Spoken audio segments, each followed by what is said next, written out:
주님 안에서 사랑하는 여러분, 그동안 잘 지내셨습니까? 네. 제가 몇몇 분을 만났는데 그분들이 한결같이 하시는 말씀이 아유, 얼마나 수고 많으세요. 힘드셨죠. 이런 말씀을 많이 하셨습니다. 근데 솔직히 제가 선교지에 있으면서 저는 한국에 계신 여러분들을 생각하면서 늘 존경하는 마음을 가지고 있습니다. 왜냐하면은 아프리카보다 한국이 물론 뭐 살기 좋다고 합니다. 그런데 한국에서의 삶이 녹록지 않습니다. 삶 자체가 너무나 빠릅니다. 생존 경쟁이 치열합니다. 또 기독교에 대한 반감도 커져서 함부로 복음을 전하기가 참 어렵습니다. 또 이웃 간의 사랑과 정도 점점 식어져서 사랑과 정을 찾아보기가 참 어렵습니다. 제가 한국에 와서 전도하니까 전도 대상자가 화를 내면서 신천지 아니냐고 그래 신천지 아니다고 그런 적도 있었고, 할머니들에게 할머니 참 좋은 선물이 있다, 선물 그딴 거 필요 없다면서 영생의 선물 그런 거 필요 없다면서 그런 걸 보면서 참 마음이 안타까웠습니다.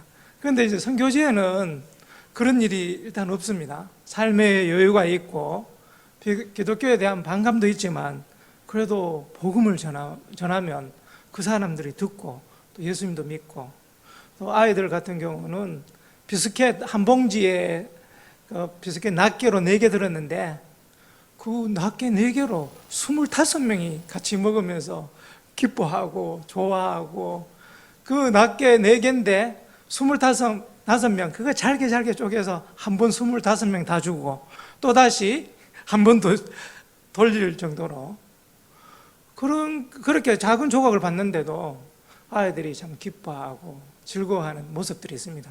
그런 삶 속에서 나는 참 선교지에 있어서 너무 행복하다. 그런데 한국에 계신 성도님들은 얼마나 힘들까, 이런 생각을 그래서 많이 하게 되었습니다.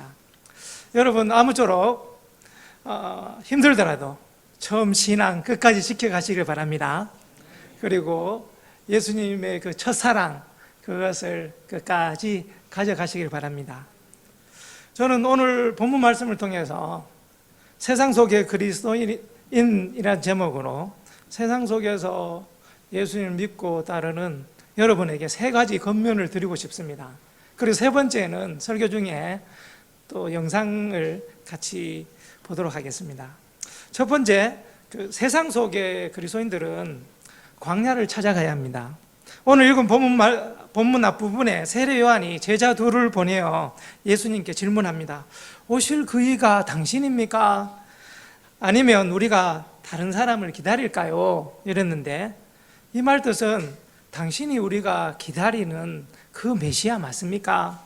아니면 우리가 그분을 기다릴까요? 입니다. 마침 그때 예수님이 질병과 고통과 악기에 들린 자를 많이 고치시면서 또 많은 맹인을 보게 하셨습니다. 예수님이 요한의 제자들에게 이렇게 대답하셨습니다. 너희가 가서 보고 들은 것을 요한에게 알리되 맹인이 보며 못 걷는 사람이 걸으며 나병 환자가 깨끗함을 받으며 기먹은 사람이 들으며 죽은 자가 살아나며 가난한 자에게 복음이 전파된다 하라, 이렇게 말씀하셨습니다. 여러분, 세례 요한의 질문에 예수님이 이렇게 대답하신 것은 예수님이 메시아 맞다는 것입니까? 아니면 메시아가 아니라는 것입니까? 요한은 지금 제자들 보내어서 당신이 오실 메시아 맞습니까? 이렇게 묻는데 예수님이 지금 이렇게 대답하셨잖아요. 그러면 예수님은 메시아 맞다는 것입니까? 아니라는 것입니까? 자, 예수님이 대답으로 인용하신 말씀은 이사야 61장 1절, 주 여호와 영이 내게 내리셨으니 이는 여호와께서 내게 기름을 부으사 가난한 자에게 아름다운 소식을 전하게 하려 하심이라. 나를 보내사 마음이 상한 자를 고치며 포로된 자에게 자유를, 갇힌 자에게 노임을 선포하며, 이 말씀입니다. 이 말씀은 메시아에 대한 예언입니다. 메시아가 오면 이런 일들이 일어난다는 것입니다. 그런데 예수님이 그 일을 하고 계셨습니다. 그래서 세례 요한의 질문에 예수님이 이사야 61장 1절 그 말씀을 통해 하신 대답은 내가 너희들이 기다리던 바로 그 메시아다. 이것을 알려주신 것입니다. 그래, 그 이후에 요한의 제자들이 예수님의 대답을 듣고 떠난 후 예수님이 무리에게 요한에 대하여 말씀하십니다. 24절 같이 한번 읽어볼까요? 24절. 자, 시작. 너희가 무엇을 보려고 광야에 나갔더냐? 흔들린 갈대냐? 네. 예수님은 무리에게 이렇게 물으시는 겁니다. 너희들이 무엇을 보려고 광야에 갔니? 바람에 흔들리는 갈대를 보려고 광야로 갔니? 이렇게 물으신 겁니다. 여러분, 갈대는 어디에서 자랍니까? 갈대는 강에서 자랍니다. 그래서 강에서 자라기 때문에 무리가 갈대를 보려면 광야로 가야 되죠. 그런데 예수님이 이런 질문한 것은 너희들 갈대를 보러 광야로 갔니? 이렇게 물으니까 무리의 대답은 뭡니까?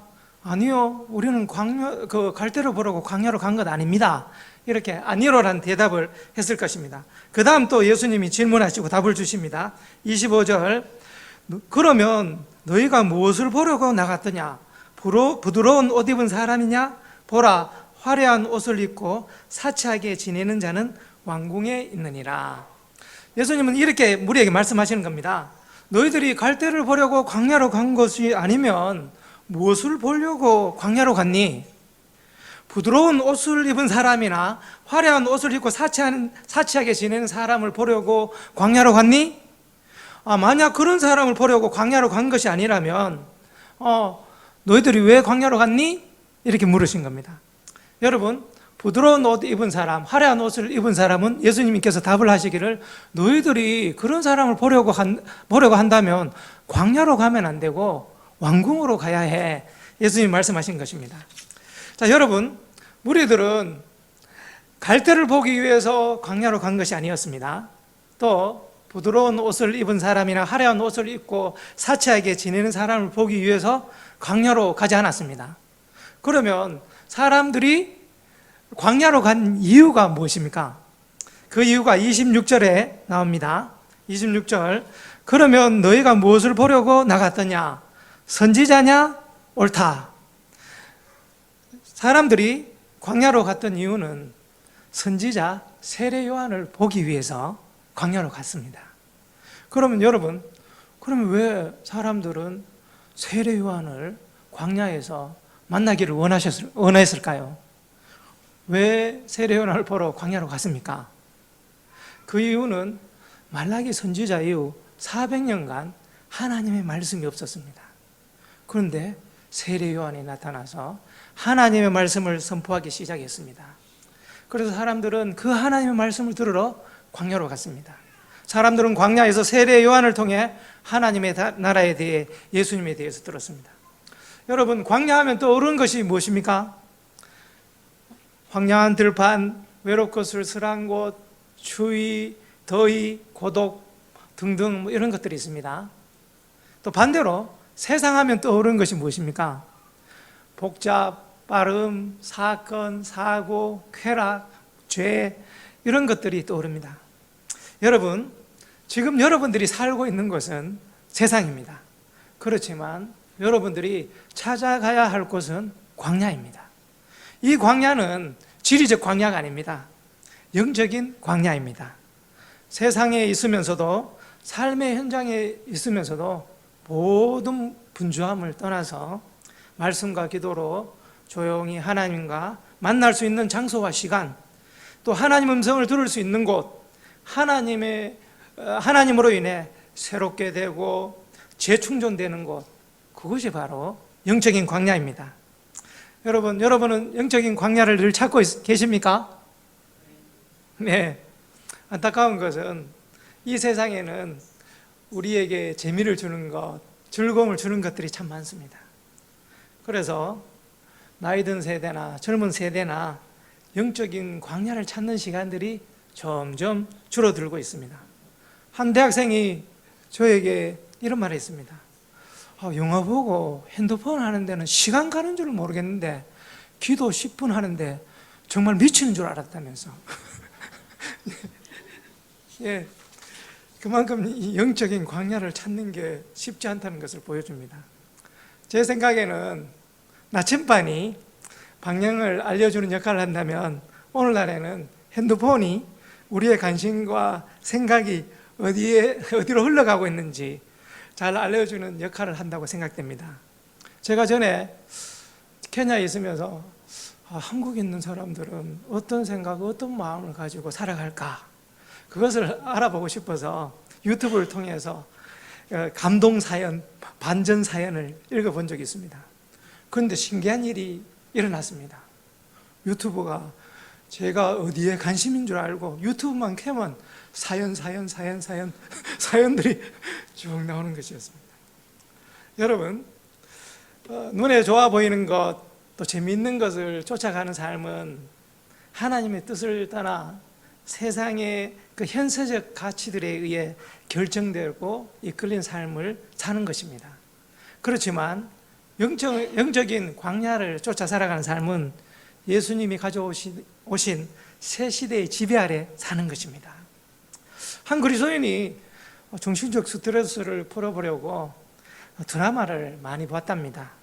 볼 때는 재미있고 스트레스를 주던 그 문제에서 잠시 떠날 수 있었는데, 그분이 말씀하시기를 그런데 드라마 보는 것으로 성령 충만해지지 않더라. 잠깐 드라마 보면서 스트레스는 풀리는 것 같았지만 그것이 근본적인 문제 해결이 되지 않더라, 이런 말을 했습니다. 여러분, 광야에서 예수님을 더 깊이 만날 수 있습니다. 광야에서 우리의 문제가 해결됩니다. 광야에서 하나님께로부터 오는 힘, 능력, 아이디어, 활력을 받습니다. 그리고 광야에서 우리는 예수님의 향기를 더 많이 물들이게 됩니다. 두 번째, 세상 속의 그리스도인은 천국에서 세례 요한보다 큰 자입니다. 세례 요한에 대해 예수님은 26절 후반절에서 또 28절 상반절까지 내가 너희에게 이르노니 선지자보다 훌륭한 자다. 기록된 바 보라, 내가 내 사자를 내 앞에 보내느니 그가 내 앞에서 내 길을 준비하리라 한 것이 이 사람에 대한 말씀이라. 내가 너희에게 말하노니 여자가 낳은 자 중에 요한보다 큰 자가 없도다. 예수님은 세례 요한에 대해 선지자보다 큰 자, 여자가 낳은 자 중에 제일 큰 자라면서 요한이 제일 뛰어난 선지자고 제일 뛰어난 사람이라고 말씀합니다. 이 말을 들으면 선뜻 이해가 안 됩니다. 왜냐하면 구약에는 아브라함도 있었고 모세도 있었고 엘리야도 있었고 이사야 등 많은 위대한 선지자들이 있었습니다. 그런데 어떻게 세례 요한이 예수님으로부터 이런 찬사를 받습니까?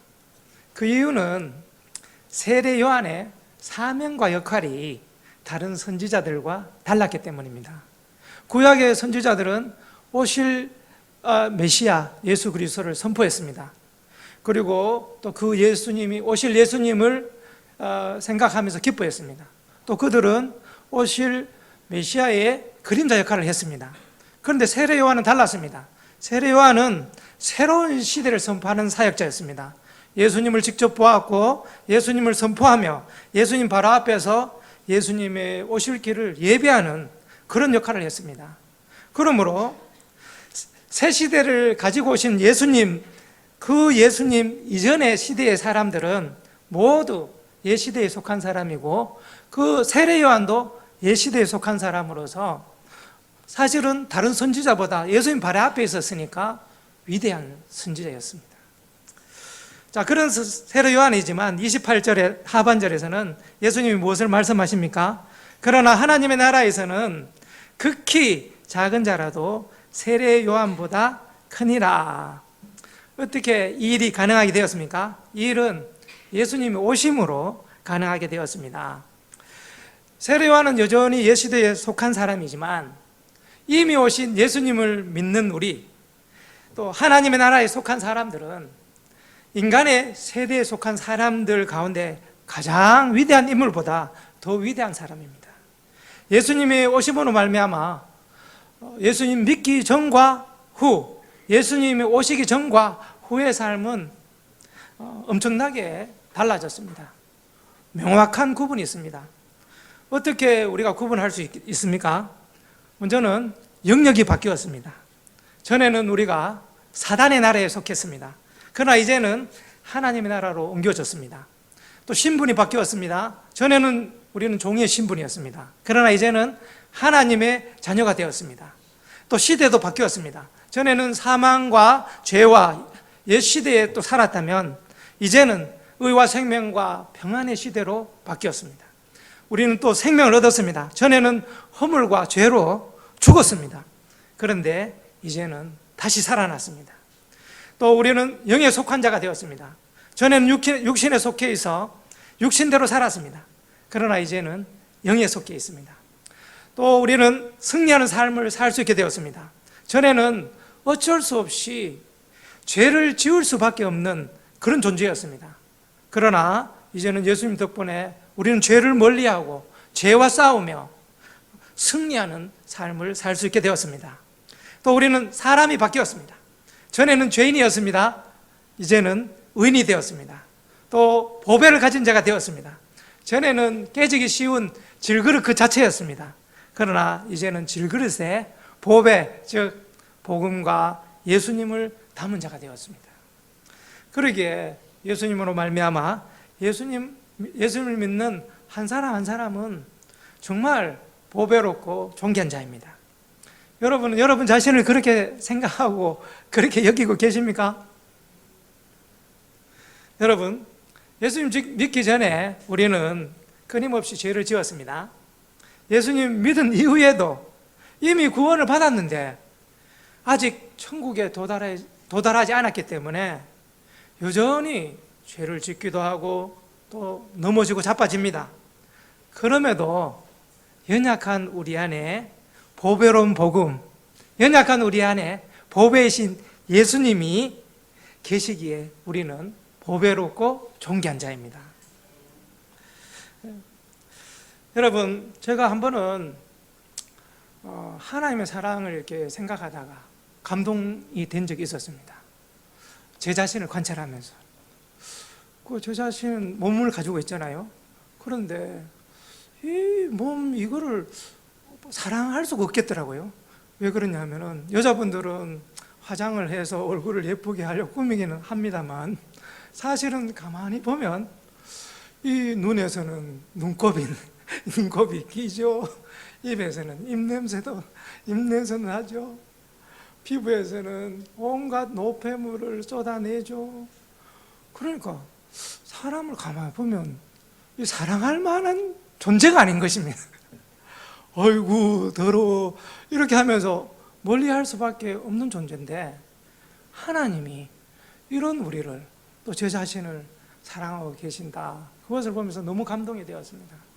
왜 하나님이 우리를 사랑하실까요? 온갖 오물을 다 쏟아내는 우리인데 왜 사랑하실까요? 그 이유는 여러분이 아시는 대로 우리는 하나님의 형상으로 지음받았고 또 우리 안에 보배로운 복음이 있고 보배이신 예수님이 계시기 때문에 그렇습니다. 우리는 이렇게 보배롭고 존귀한 자인데 세상에 사는 사람들, 예수님 안 믿는 사람들은 여러분을 보면서 정말 보배롭고 존귀한 사람이다 이렇게 여겨줍니까? 왜 안 여겨줍니까? 그 이유는 예수님도 모르고 예수님의 피값으로 구원을 얻게 된 한 사람 한 사람이 얼마나 귀한 자인지 모르기 때문에 그렇습니다. 모르니까 산삼을 보고도 아이고 풀이야. 또 모르니까 다이아몬드를 보고도 그저 예쁜 돌 이 정도로 생각합니다. 모르니까 예수님 안 믿는 사람들은 믿는 한 사람 한 사람을 보이는 그대로 외모로 여러분을 판단합니다. 사람들은 잘하나 못하냐로 따집니다. 공부 잘하냐 못하냐, 노래 잘하냐 못하냐, 운동 잘하나 못하냐, 또 있냐 없냐로 따집니다. 집 있냐 없냐, 외제차 있냐 없냐, 스펙 있냐 없냐, 학위 있냐 없냐, 정치계에 아는 사람 있냐 없냐, 또 크냐 작으냐로 따집니다. 키가 크냐 작냐, 집이 크냐 작냐, 차가 크냐 작냐, 이것뿐입니까? 잘생겼냐 못생겼냐, 예쁘냐 안 예쁘냐, 어디서 사냐, 이런 조건들, 끊임없는 조건들을 가지고 여러분들을 판단합니다. 이런 조건들 가지고 우리 자신을 따진다면 저를 비롯해서 여기 계신 많은 분들은 어쩌면 보배롭고 존귀한 자가 아니라 어쩌면 하찮고 보잘것없는 자처럼 여겨질지도 모르겠습니다. 그러나 여러분, 세상이 여러분을 몰라준다고 어려워하지 마십시오. 진짜 금인지 아닌지는 전문가가 압니다. 전문가가 아닌 사람은 금인지 아닌지도 모릅니다. 우리에 대해서 정확하게 평가해 주시고 우리에 대해서 정확하게 아시는 분은 하나님이십니다. 여러분이 예수님을 믿고 계시다면 여러분은 예수님으로 말미암아 새 시대에 속한 사람입니다. 하나님의 자녀입니다. 천국에서 세례 요한보다 더 큰 자입니다. 또 보배롭고 존귀한 자입니다. 여러분, 이것이 여러분의 정체성이 되시길 바랍니다. 세 번째, 세상 속의 그리스도인은 예수님을 드러냅니다. 여러분, 사람들은 예수님이 선포하시는 말씀과 예수님이 행하시는 표적과 이적들을 보면서 이분이 우리가 기다리던 메시아 그분이시다, 예수님이 메시아이시다 라면서 그 예수님을 받아들여야 됩니다. 그래서 세례 요한이 선포하는 그 예수님에 대해서 메시지를 받고 또 세례도 받고 예수님도 믿고 예수님을 따라야 합니다. 세리와 죄인들은 요한의 메시지를 받아들이고 세례를 받았습니다. 그런데 바리새인들과 율법 교사들은 그렇지 않았습니다. 이들은 예수님이 행하시는 것이 자기들이 기대하던 그 메시아상과 너무 다르다고 예수님을 거부했습니다. 바리새인들과 율법 교사들은 자기들의 거룩을 지키기 위해서 할 수만 있으면 죄인들이 가까이 오면 멀리하고 배척하고 그래서 자기들의 거룩을 지켰습니다. 그런데 예수님은 세리와 죄인들을 찾아가 주시고 가까이 해주시고 그러면서 그들을 깨끗하게 하시고 거룩하게 하셨습니다. 그리고 예수님은 그들의 친구가 되어주셨습니다. 예수님이 바리새인들과 율법교사들을 빗대어 말씀하셨습니다. 31절 32절, 이 세대의 사람을 무엇으로 비유할까? 무엇과 같은가? 비유하건대 아이들이 장터에 앉아 서로 불러 이르되 우리가 너희를 향하여 피리를 불어도 너희가 춤추지 않고 우리가 곡하여도 너희가 울지 아니하였다 함과 같도다. 예수님은 바리새인들과 율법 교사들을 향해서 분위기를 파악하지 못하는 어린아이들과 같은 너희들이다 이렇게 말씀하셨습니다. 그러면서 책망하셨습니다. 그러면서 35절에 예수님이 말씀하셨습니다. 지혜는 자기의 모든 자녀로 인하여 옳다함을 얻느니라. 여러분, 이게 무슨 뜻입니까? 지혜는 자기의 모든 자녀로 인하여 옳다함을 얻느니라. 먼저 우리가 여기서 지혜에 대해서 또 지혜의 자녀에 대해서 좀 생각해 보면 좀 이해하기가 쉬울 것 같습니다. 여기서 지혜는 하나님의 뜻과 계획 또는 예수님의 가르침 또는 예수님으로 볼 수 있을 것 같습니다. 또 지혜의 자녀들은 하나님의 뜻과 계획을 받아들이는 자들, 또 예수님의 가르침을 인정하는 자들 또는 예수님을 믿는 자들로 볼 수 있을 것 같습니다. 그래서 예수님의 이 말씀을 이렇게 한번 생각해 보면, 하나님의 뜻과 계획은 예수님을 진실로 믿고 영접하는 자들에게 아멘으로 받아들여진다. 그리고 하나님의 뜻과 계획은 그 믿는 자 속에서 역사한다. 또 예수님의 가르침은 예수님을 진실로 믿고 영접하는 자들에게 예수님은 주인이시다, 예수님은 왕이시다, 예수님은 창조주이시다, 하나님이시다, 예수님은 구세주이시다, 이런 것이 드러나게 된다. 또 예수님은 예수님의 피값으로 살게 해주신 예수님을 믿는 자들로 인하여 예수님은 그리스도시요 하나님의 아들이시다라는 증거를 받게 되신다, 이렇게 표현할 수 있을 것 같습니다. 자, 여러분, 그러면 예수님 믿는 여러분 한 분 한 분을 통해 하나님의 뜻과 계획, 또 예수님의 가르침, 예수님이 온전히 드러나게 될 줄 믿습니다. 여러분, 우리가 살아가는 이 세상은 지금도 바리새인들과 율법 교사들처럼 하나님의 뜻과 계획, 또 예수님의 가르침, 예수님을 거부합니다. 그러기에 예수님을 믿는 여러분 한 사람 한 사람이 지혜의 자녀로서 예수님을 드러내셔야 하는 것입니다. 자, 지금 이 시간에는 영상을 보도록 할까요? 네.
텅 빈 가슴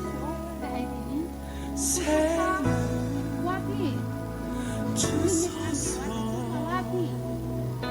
고통의 멍에 매여 신음하고 있는 저들에게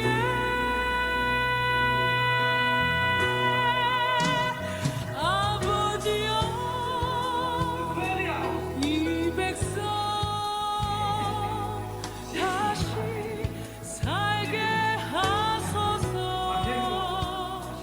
묶였던 자 자유케 되는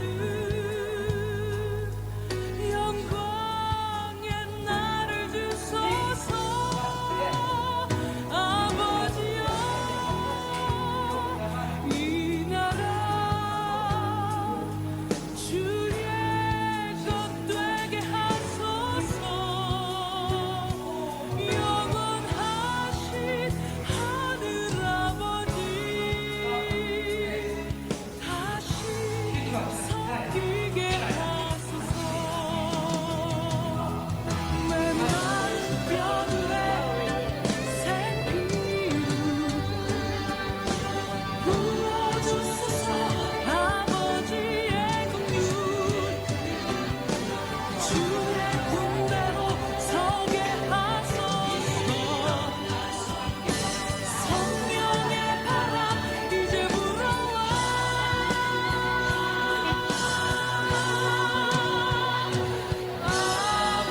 아버지여 이 백성 다시 살게 하소서. 묶였던 자 자유케 되는 영광의 날을 주소서. 아버지여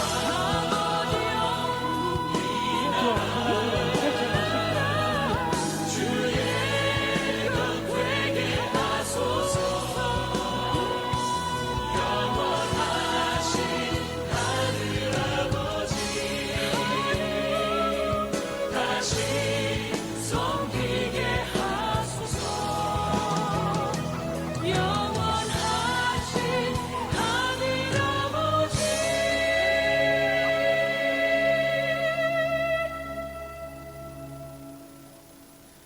다시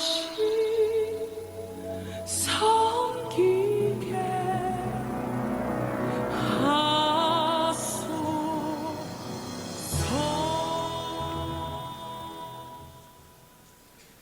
네, 저희들은 뭐 선교지에 있는 것 자체가 참 행복합니다. 왜 행복하냐 하면은 우리가 예전에 물 깊고 남하던 그때 그 시절이 선교지에 그대로 남아있기 때문에 그렇습니다. 그래서 저 개인적으로는 그곳에 있으면서 참 고향에 있는 것 같다는 생각을 참 많이 했습니다. 또 그곳에 있으면서 저희들은 주중에는 저와 아내가 마을을 계속 다니면서 무슬림들에게 예수님을 전해주고, 토요일 같은 경우는 로컬 목사님들과 함께 아주 깊숙한 곳에 가서 복음을 한 번도 들어보지 못한 사람들에게 복음을 전합니다. 가다 보면 참 재밌는 일도 많습니다. 차도 빠지기도 하고 여러 일들이 있는데, 또 그러면서 참 마음은 참 너무 기쁘더라고요. 그래, 원래 로컬 목사님들 중에 나오는 이야기가 무슬림들 전도하면 큰일 난대 해서 목사님들이 무슬림 전도를 하는 것을 두려워합니다. 그런데 저와 함께하는 목사님들이 전도를 한번 해보고는 지금까지 우리는 너무 이 사람들을 두려워했었는데 이분들이 복음을 받아들이고 하는 걸 보니까 너무 기쁘다. 이제 이것을 알려야 된다. 다른 목회자들도 무슬림을 두려워할 것이 아니라 복음을 알려야 된다면서 그런 모습을 보기도 했습니다. 우리가 또 전도를 할 때 그 무슬림들한테 다가가서 예수님 믿어야 됩니다. 예수님 안 믿으면 지옥 갑니다. 예수님 믿고 천국 가야 됩니다. 바로 이렇게 하지 않고 성경 곳곳에 내용을 가지고 전도를 합니다. 그러면 여러분, 성경의 이야기를 가지고 전도할 수 있는 것들이 어마어마하게 많다는 거죠. 한국도 마찬가지일 것 같습니다. 그냥 가서 막 예수님 이야기하는 게 아니라 풀을 뜯기고 또 소와 염소를 몰고 다니며 풀을 뜯기는 그 목자들에게 가서 또 질문 한 가지 할게. 너 이 소와 염소에게 제일 중요한 사람이 누군지 아냐? 그러면 그 사람들이 목자다고. 그래, 내가 보니까 너 진짜 좋은 목자다. 그런데 너 우리 인생에도 진짜 중요한 목자가 필요한데, 또 목자가 있어야 되는데 그분이 계셔.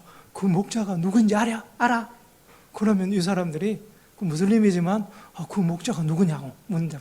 그러면은 그 시편 23편, 요한복음 10장 이야기해 주면서 하나님이 목자이시다. 예수님이 목자이시다. 그 예수님을 믿어야 된다 하면서 그 복음 전하고, 또 저희가 있는 곳은 인도양 바닷가인데요. 거기 가면 어부들이 고기를 막 잡습니다. 그 사람 가서 너희들 이야기 할 테니까 한번 들어봐라고 하면서 베드로의 고기 잡는 이야기, 오병이어 기적 이야기를 해주면서 그래 예수님을 이야기하고 그렇습니다. 그래서 이런 그 복음을 전할 수 있는 소재가 이 성경 안에 너무너무 많다는 거죠. 그래서 여러분들도 복음 전할 때 무작정 다가가지고 예수님 믿으라고 그러지 마시고 성경의 수많은 이야기들을 가지고 또 복음을 전하신다면 듣는 사람도 거부감 없이 무슬림이지만 그 이야기를 들으면서 예수님을 영접하는 그런 일들이 있었습니다. 또 어떤 사람이 밭에서 일을 하면 가서 같이 밭일을 하는 겁니다. 밭일을 하면서 너 이야기 들어봐라. 4가지 밭이 있는데 길가밭도 있고 그런 이야기를 쭉 하면서 너가 어떤 밭 되고 싶냐 하면서 자기도 좋은 밭이 되고 싶다면서. 그럼 좋은 밭이 어떻게 되냐? 그러면서 예수님을 이야기하고, 또 우리가 있는 지역에는 망고 나무들이 많습니다. 망고가 주렁주렁 달려 있습니다. 그러면서 포도나무 비유를 하는데 이분들은 포도가 뭔지 잘 몰라가지고 저는 그 요한복음 15장을 가지고 망고나무 비유로 바꿔서 자, 이 가지가 망고나무에 붙어있지 않으면 죽는다, 열매를 못 맺는다 하면서 하나님이 포도나무, 예수님이 망고나무 하면서 이야기를 하면서 복음을 전합니다. 자, 그래서 참 저희들이 그렇게 이제 선교지에 있으면서 더더욱 느끼는 것은 아직도 복음을 전하다 보면은 복음을 한 번도 들어보지 못한 사람들이 너무나 많다는 거죠. 예수님 들어봤냐? 못 들어봤냐? 그러면 그분들에게 또 복음을 전하고 그렇게 살아가고 있습니다. 여러분, 이제 제가 말씀을 맺겠습니다. 한 사람이 이런 말을 했습니다. 배가 항구에 있는 것은 안전하다. 그러나 그것이 배가 만들어진 목적이 아니다. 여러분, 배가 만들어진 목적은 항구에 두려고 있는 것이 아니고 그 험난한 파도를 헤치며 망망한 대해로 나아가는 것입니다. 우리 그리스도인의 삶도 마찬가지입니다. 우리 그리스도인들이 살아가야 할 곳은 괴로움과 괴로움과 죄가 있는 세상입니다. 괴로움과 죄가 있다고 이 세상을 떠나 살아서는 안 됩니다. 왜냐하면 하나님이 부르신 곳이 이 세상이기 때문에 그렇습니다. 그렇다고 이 세상에 살면서 우리는 세상에 함몰되어서 살아가서는 안 됩니다. 또 세상을 떠나 살아서는 안 됩니다.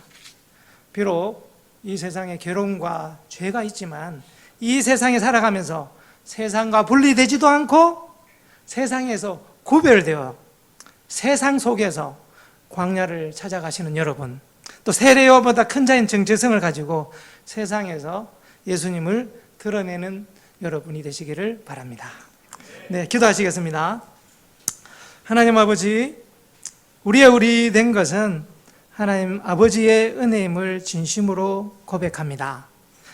하나님과 멀리 떨어져 있었던 외로운 인생들이었습니다. 소망이 없었던 인생들이었습니다. 그런데 예수님이 찾아와 주셔서 우리의 삶의 모든 의미, 구원, 생명, 승리가 되어 주셔서 감사드립니다.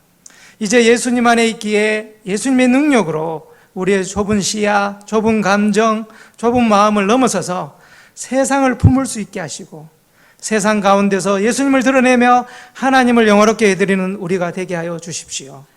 하나님 아버지, 나주의 혁신 장로교회를 인하여 감사드립니다. 세상이 아무리 변해도 변하지 않는 진리를 쫓아가는 교회가 되게 하시고 하나님이 함께 하시는 임마누엘의 교회, 하나님의 능력과 자원이 늘 공급되는 여호와 이레의 교회, 하나님의 일하심이 기념되는 에베네셀의 교회가 되게 하여 주십시오. 하나님 아버지, 귀한 목사님과 귀한 성도님들 한마음 한뜻이 되어 복음의 신앙을 위하여 협력하게 하시고 함께 하나님의 나라를 세워가게 하시고 한 지체의 연합함을 통해 온전한 그리스도의 몸을 이루어가는 교회가 되게 하여 주십시오. 날로 어두워져가는 세상 속에 살면서도 날마다 광야를 찾아가서 아버지 당신을 만나게 하시고 보배롭고 존귀한 당신의 자녀로서 세상에 예수 그리스도를 드러내는 나주혁신 장로교회가 되게 하여 주십시오. 예수님의 이름으로 기도합니다. 아멘.